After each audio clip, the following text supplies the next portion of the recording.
Donald Trump a dit beaucoup de choses. En voici une. En ce moment, nous leur parlons. Nous parlons à l'Iran. Et si nous pouvons trouver un accord, ce serait formidable. Et si nous ne le pouvons pas, il se passera probablement de mauvaises choses. Des navires se dirigent actuellement vers l'Iran, de grands navires, les plus grands et les meilleurs. Et nous avons des discussions sont en cours avec l'Iran. Les États-Unis continuent de déployer beaucoup d'efforts en direction de l'Iran, dit-il, malgré les allusions à des pourparlers. Alors, Scott, pourriez-vous aider le public à comprendre ce que les États-Unis ont mis en place autour de l'Iran et quelles sont les capacités de l'Iran qui suscitent tant d'inquiétude quant à la possibilité de lancer réellement une frappe?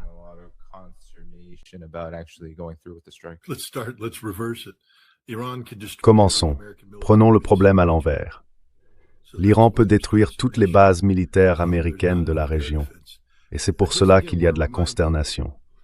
Il n'y a pas assez de défense aérienne. Je veux simplement rappeler que ce que les États-Unis font en ce moment, c'est retirer des batteries de missiles THAAD et Patriot 3 d'Asie, d'Europe et même du territoire continental américain pour les déployer au Moyen-Orient, parce qu'elles n'y étaient pas. Et tout le monde se demande, eh bien, est-ce que ce n'est pas suffisant? Vous savez, nous avions des systèmes THAAD et Patriot 3 en Israël, soutenus par des navires Aegis au large, intégrés au dôme de fer israélien, à Arrow, Arrow 3, David Sling, tout l'ensemble. Un bouclier antimissile balistique entièrement intégré, le plus avancé au monde.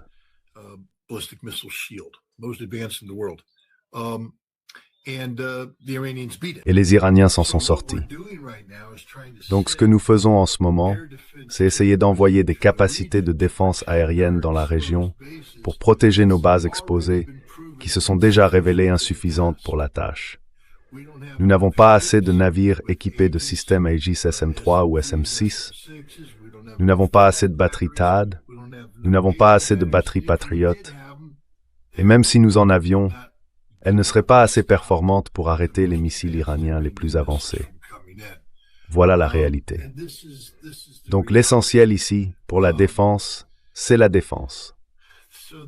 Écoutez, nous allons finir par évacuer la plupart de ces bases de toute façon, parce que nous ne voulons pas envoyer, eh bien, les Iraniens ont fixé le seuil de tolérance à la douleur à 500 morts américains.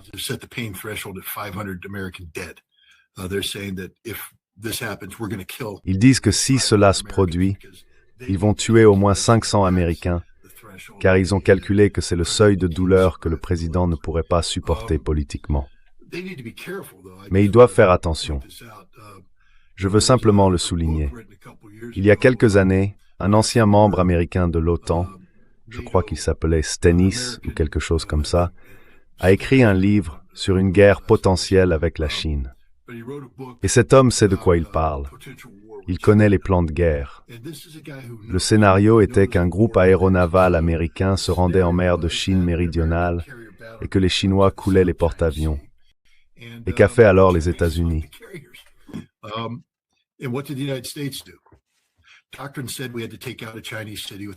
La doctrine disait que nous devions raser une ville chinoise avec une arme nucléaire. Pourquoi? Parce que le groupe aéronaval est un atout stratégique et nous ne pouvons pas simplement laisser n'importe qui le détruire. C'est un système hérité, mais c'est celui sur lequel nous comptons pour projeter notre puissance. Et si soudainement la vérité sur la vulnérabilité du groupe aéronaval américain était révélée, nous perdrions une grande partie de notre capacité, car il nous suffit de menacer de l'envoyer quelque part pour que le monde y prête attention. L'Iran pourrait très bien couler l'Abraham Lincoln. C'est d'ailleurs pour cela que les États-Unis abattent le drone à mesure qu'il s'approche. Parce que nous savons que si l'Iran coule l'Abraham Lincoln, il recevra en retour une arme nucléaire.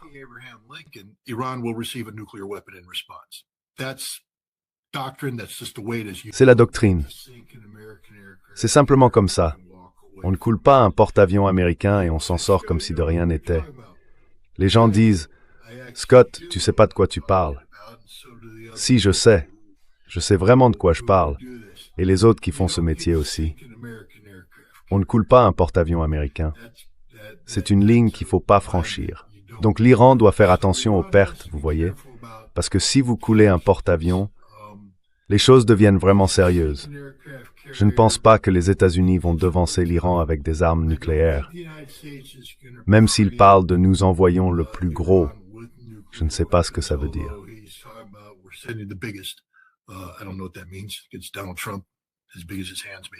C'est Donald Trump, aussi grand que ses mains peut-être. Mais vous savez, qu'allons-nous envoyer? Des bombardiers B-2, des F-35, des F-22, ça on le sait. Peut-être que le B-21 Raider fera ses débuts, pas seulement une version améliorée du B-2. Vous savez, on pourrait envoyer des sous-marins de classe Oyo avec des missiles Trident équipés de pénétrateurs cinétiques. Des pénétrateurs cinétiques non nucléaires. Et l'angle de vol serait tel qu'il ne survolerait aucun pays doté de l'arme nucléaire. Ainsi, on ne court pas le risque que certains pensent qu'ils sont attaqués. Ce serait un lancement à trajectoire plate. C'est une option, car il ne s'agit plus de frapper des ogives nucléaires enterrées, il s'agit de frapper des dirigeants enterrés.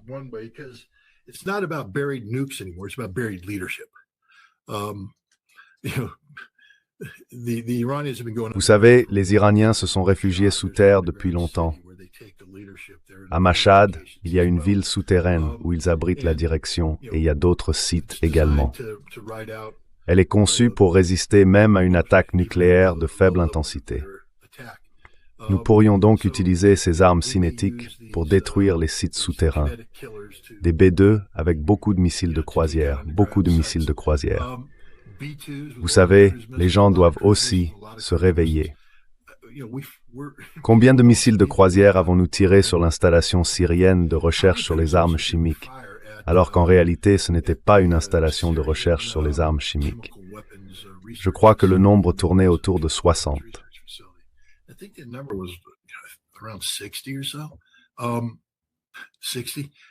60 pour détruire un seul bâtiment. Et une vingtaine d'entre eux n'ont même pas fonctionné. Beaucoup ont en réalité été neutralisés par la guerre électronique, et les Syriens les ont capturés pour les remettre aux Russes intacts. Les missiles Tomahawk les plus avancés ont été livrés aux Russes en parfait état. Cela signifie que les Russes ont déchiffré leurs capacités, et maintenant qu'ils ont signé un accord avec les Iraniens, ils leur ont transmis ces informations également. Nous avons peut-être encore quelques tours dans notre manche, mais pas assez. Donald Trump est un tyran, donc il va rester là à dire des choses de tyran. Mais au bout du compte, l'Iran est un grand pays.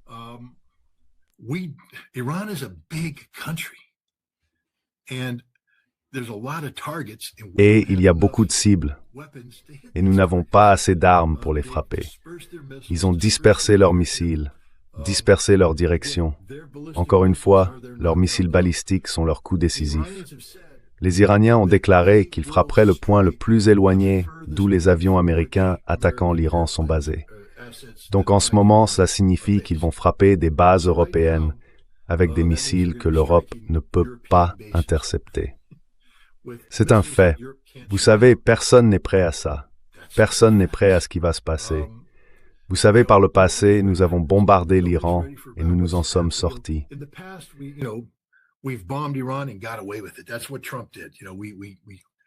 C'est ce que Trump a fait.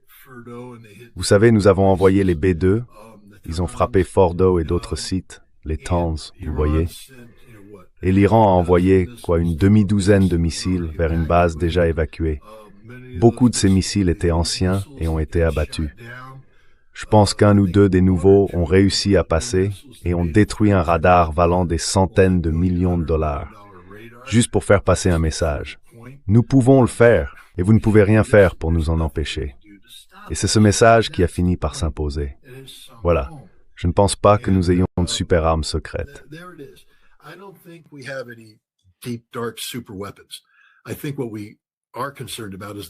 Je pense que ce qui nous préoccupe, c'est la vulnérabilité de l'Abraham Lincoln.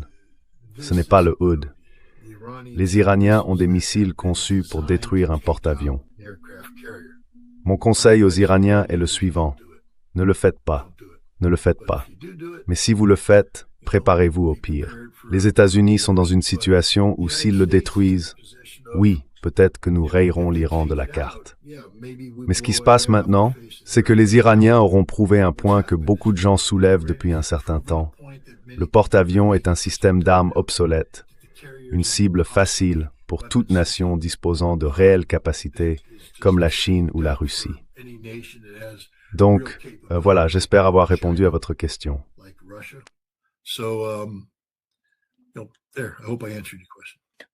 Quelques points.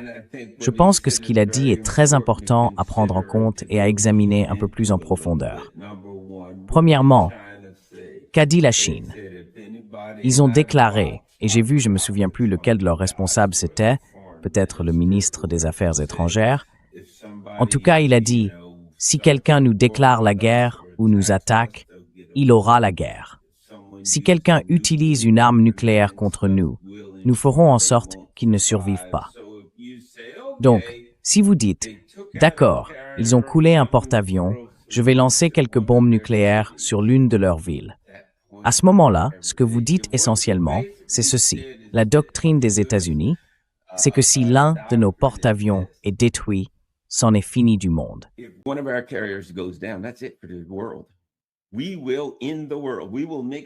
Nous allons mettre fin au monde. Nous ferons en sorte que les 330 millions d'Américains et tout le reste du monde meurent si nous perdons un seul porte-avions. Parce que c'est essentiellement ce que cela signifie. Si vous commencez à lancer des armes nucléaires contre une superpuissance, elle va en lancer en retour. Et là, c'est fini. Le jeu est terminé. Nous allons tous mourir. Voilà donc la première partie. Cela montre un certain niveau de faiblesse, dire « Je peux déployer un porte-avions là-bas et personne n'a le droit de le frapper. » Alors, espérons simplement que tout le monde respecte ces règles, sinon je prendrai une pilule suicidaire. Espérons que cela n'arrive pas. Deuxièmement, vous savez, c'est un peu comme une personne formée à l'autodéfense contre les armes blanches.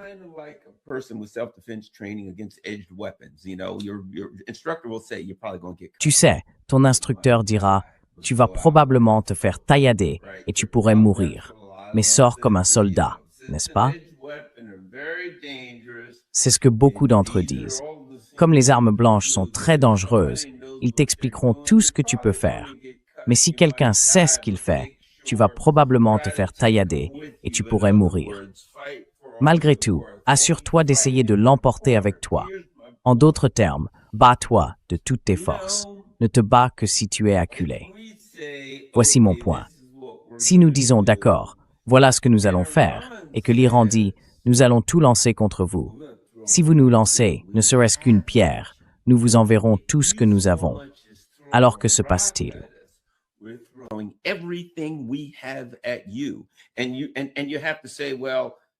Et il faut se dire, eh bien, ils ne lanceront probablement rien contre nos porte-avions, parce qu'ils savent que nous pourrions les frapper avec une arme nucléaire. Mais s'ils ont dit, nous avons fait nos prières et notre religion croit aux martyrs, c'est ainsi? Alors là, tu lances tout ce que tu as, pas seulement ton porte-avions. Il y aura des salves de missiles dirigées contre tout ce qui porte un drapeau américain. Chacun d'eux recevra une centaine de drones et une salve de 12 missiles. Donc c'est fini. Chacune de tes bases, fini. Nous t'avions prévenu. Si tu nous combats, tu pourras nous frapper, tu pourras faire ce que tu veux, mais tu seras dans un état pitoyable quand tu repartiras d'ici.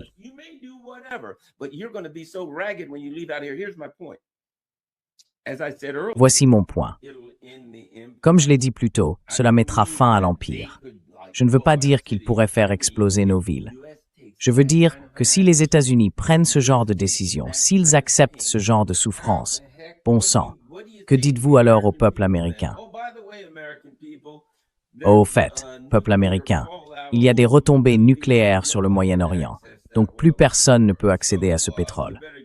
Il va falloir vous habituer à voir ce que ça donne à Kiev. Oui, voilà à quoi ça va ressembler. Vous allez être gelés, transis, affamés. Vos vies vont être ramenées à l'âge de pierre à cause de ça. Alors l'Amérique telle que vous la connaissiez, c'est fini.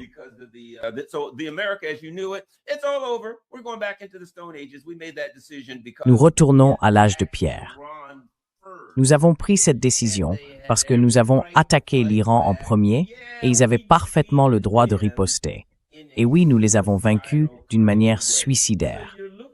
Donc, vous regardez un empire qui dit en gros, vous savez, il se peut que nous devions nous suicider à cause de ça. Et le peuple américain n'est pas d'accord avec cela. C'est donc une situation très dangereuse. Mais les actions des États-Unis, en particulier dans une région pleine de pétrole, si vous commencez à lancer des bombes nucléaires, alors les retombées. Le Pakistan a des armes nucléaires. Que va dire le reste du monde si des retombées nucléaires dérivent? Dieu seul sait où. Elles pourraient se répandre sur toute l'Europe, la Russie, n'importe où. Voilà.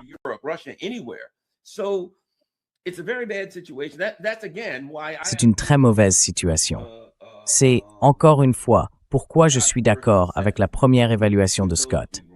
Nous pourrions tous les deux avoir tort. Je ne pense pas, surtout avec Trump, je ne pense pas que Trump va appuyer sur la gâchette dans cette affaire. Il n'est peut-être pas celui qui prend les décisions, mais pour les besoins de la discussion, disons qu'il a au moins beaucoup d'influence ou qu'il prend les décisions. Si l'on regarde son parcours, il s'en prend au petit. Donald Trump ne veut pas s'engager dans une longue guerre pour laquelle il subirait beaucoup de critiques. Je ne pense pas qu'il le fasse. Toutes les choses dont nous parlons sont horribles, des conséquences potentielles impensables. Encore une fois, je ne pense pas que Trump le fasse, compte tenu de la discussion que nous avons.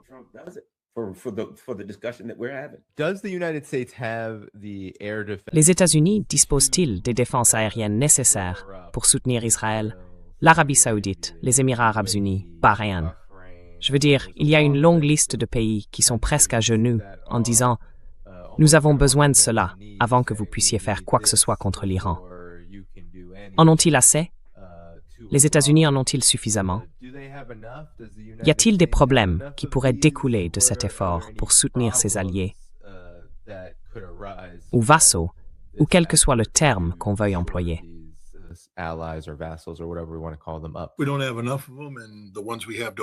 Nous n'en avons pas assez, et ceux que nous avons ne fonctionnent pas, du moins pas comme nous voudrions qu'ils fonctionnent. Je veux dire, c'est là le vrai problème. Le peuple américain doit se rendre compte qu'il a été victime d'une campagne de propagande menée contre lui par le gouvernement des États-Unis. Le système Patriot ne fonctionne pas comme on le présente. Il est, je pense, lié à l'ancien système Safeguard. Le système antimissile balistique sur lequel nous avons dépensé énormément d'argent dans les années 1960 et 1970, avant que le traité sur les missiles antibalistiques ne le fasse disparaître. Mais lorsque l'armée américaine a déclaré avoir besoin d'un missile de défense antiaérienne de théâtre, au lieu de le concevoir à partir de zéro, les entrepreneurs de la défense ont fait ce que font les entrepreneurs de la défense.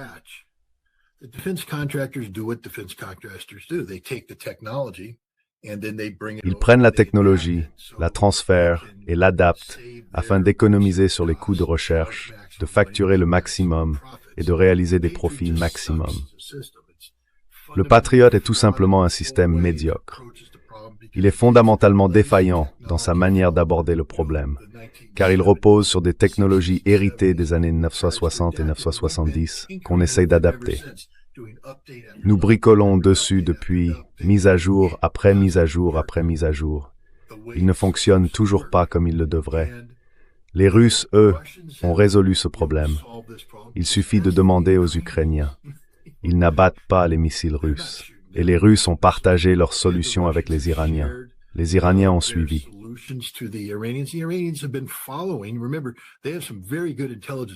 Souvenez-vous, ils disposent d'un très bon service de renseignement.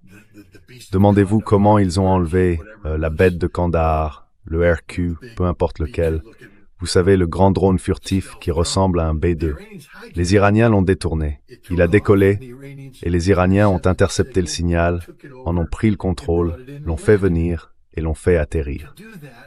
Pour faire cela, ils ont dû résoudre une série de problèmes de décryptage. Ils ont dû développer la technologie. Ils l'ont fait. Ce sont les Iraniens qui ont amené le Hezbollah à pénétrer les systèmes radiotactiques israéliens à saut de fréquence afin de pouvoir en temps réel les intercepter, les décrypter, puis parler dedans en imitant les voix des Israéliens. Personne ne pensait que c'était possible.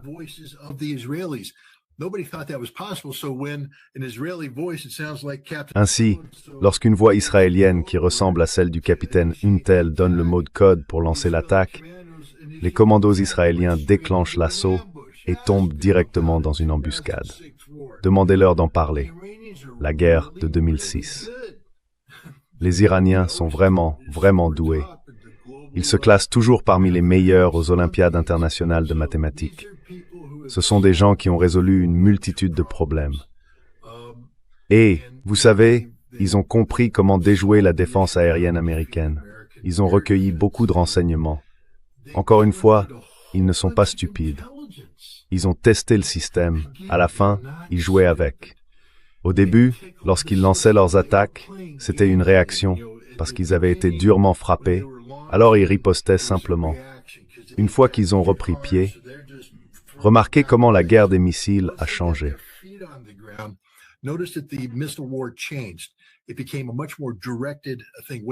C'est devenu quelque chose de beaucoup plus ciblé. Ce qu'ils faisaient, c'était de la collecte de renseignements. Ils disaient « Essayons cette combinaison, boum, boum, boum, boum. Comment ça se passe, boum, boum, boum. On l'a, d'accord, essayons ceci. Oui, stimule celui-là, d'accord, on enlève ça, on enlève ça. Maintenant, on y va avec celui-là. Rien ne marche, boum. D'accord, problème résolu. Passons à la suite. » Ils ont fait toute une série de collectes de renseignements, toute une série de résolutions de problèmes. Les Russes leur transmettent des données, et eux en transmettent aux Russes. D'ailleurs, nous n'avons pas de solution de défense aérienne au problème des missiles balistiques iraniens.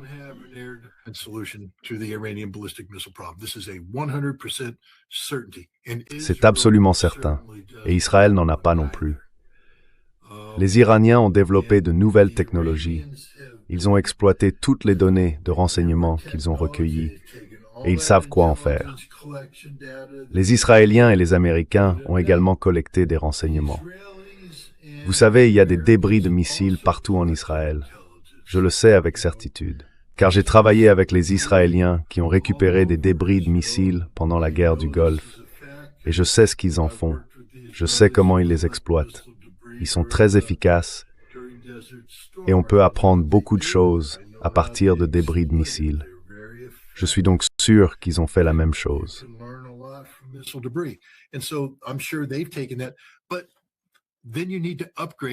Mais ensuite, il faut améliorer un système déjà défectueux. Donc, tu apprends quelque chose, mais maintenant tu dois passer au Patriot et le mettre à niveau. Alors, tu sais quoi? Tu le modifies. C'est juste un système mauvais et cassé. Le THAAD est plus moderne, mais encore une fois, très limité dans ce qu'il peut ou ne peut pas faire. Et c'est une technologie plus ancienne.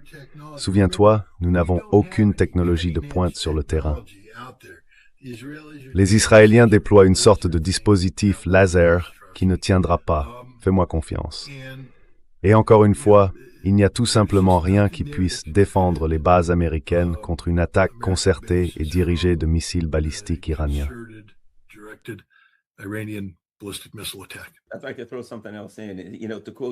Si je peux ajouter quelque chose d'autre, vous savez, pour citer Joseph Staline, la quantité a une qualité qui lui est propre. L'une des choses que les Iraniens ont apprises et dont ils ont parlé, pas beaucoup récemment, mais je me souviens qu'ils disaient autrefois, c'est qu'ils allaient lancer 2000 missiles sur Israël au cours des 2 premiers jours, soit 1000 missiles par jour. Donc vous savez, l'un des problèmes n'est pas seulement la technologie ou la capacité technique de ces missiles, ni la possibilité de les intercepter. L'une des leçons tirées, c'est que si vous envoyez suffisamment de drones, même s'ils sont lents et que certains sont défectueux, et c'est aussi le cas de certains missiles, vous pouvez quand même submerger les défenses. Nous avons vu les Russes faire cela avec des missiles défectueux, des drones en carton et tout le reste.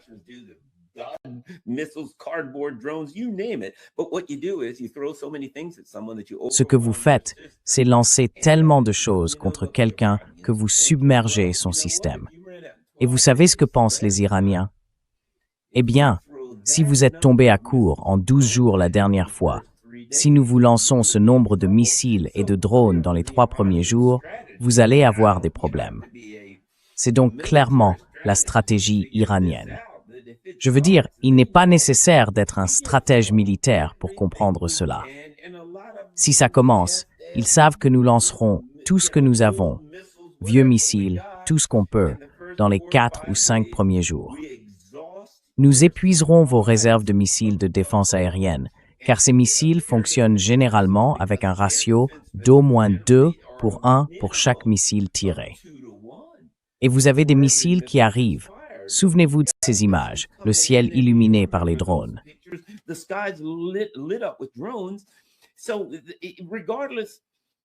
Donc, indépendamment ou en dépit de la capacité technique de ces systèmes à abattre les missiles iraniens, le simple nombre de missiles que les Iraniens peuvent lancer dans le ciel et la stratégie qu'ils ont apprise font qu'on ne peut pas tenir très longtemps. Et que se passe-t-il alors? Que se passe-t-il au bout de 6 jours, quand on se dit « Oh mince, on n'a plus de missiles ». Alors on appelle les Iraniens. « Hey, vous vous souvenez de cette histoire de 12 jours? Qu'est-ce que c'est? 6 jours cette fois. On peut arrêter ?» Et si les Iraniens répondent « Oh non, je ne crois pas. On va juste continuer à tirer. On ne décroche pas cette fois. La dernière fois, on a répondu, mais pas cette fois. » Et à quoi ça se résume-t-il? Eh bien, si tu ne cesses pas de me bombarder, je t'envoie une bombe nucléaire. Et encore une fois, on commence à lancer des armes nucléaires. On est dans l'Empire américain, on ne sait pas où cela mène. Donc, il y a la question du pur rapport de force numérique qu'on ne peut pas surmonter. Nous n'avons pas assez de missiles, et nous ne pourrions pas en avoir assez, parce qu'ils ont découvert que, oubliez les missiles, ils peuvent vous surpasser avec des drones.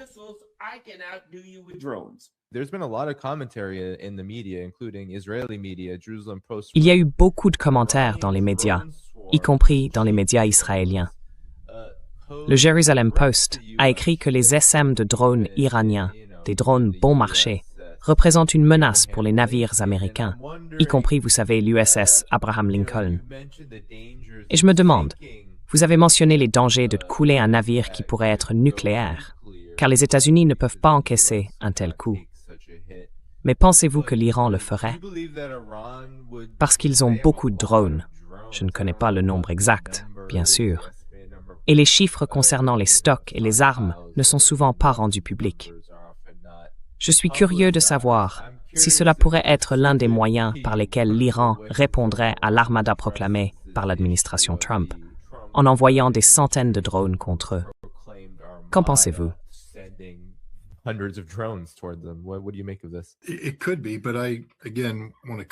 C'est possible, mais je veux mettre les gens en garde.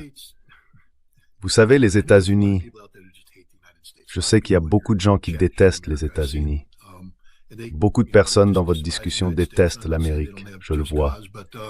Et ils méprisent simplement les États-Unis. Je ne dis pas qu'ils n'ont pas de raison valable, mais, vous savez, nous ne dormons pas au volant.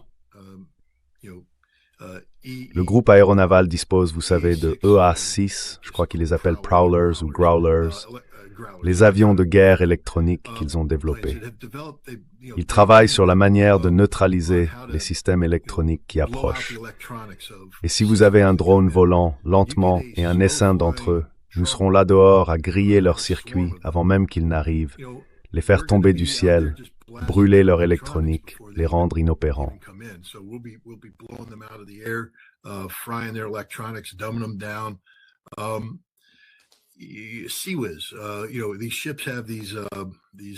Voyez-vous, le truc, c'est que ces navires sont équipés de mitrailleuses automatiques à très haute cadence de tir. Ce n'est tout simplement pas, je ne pense pas que le drone, parce qu'il est lent, soit la véritable menace.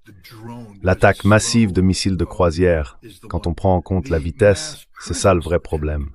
La vitesse d'une attaque de missiles en masse. La vitesse est la clé. Mais si vous arrivez avec un nuage d'insectes, ils n'atteindront jamais le groupe aéronaval.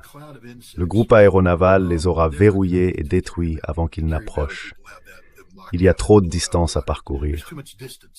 Donc non, je ne suis pas inquiet à propos de l'essaim de drones, parce que je pense vraiment que nous avons mis au point une solution pour ça. Nous n'avons pas encore trouvé de solution pour les ogives hypersoniques manœuvrantes. C'est un autre domaine. Mais des drones qui volent lentement, je connais les gens qui travaillent là-dessus. Nous avons tout ce qu'il faut. We've got them wired in. I'm not worried about that.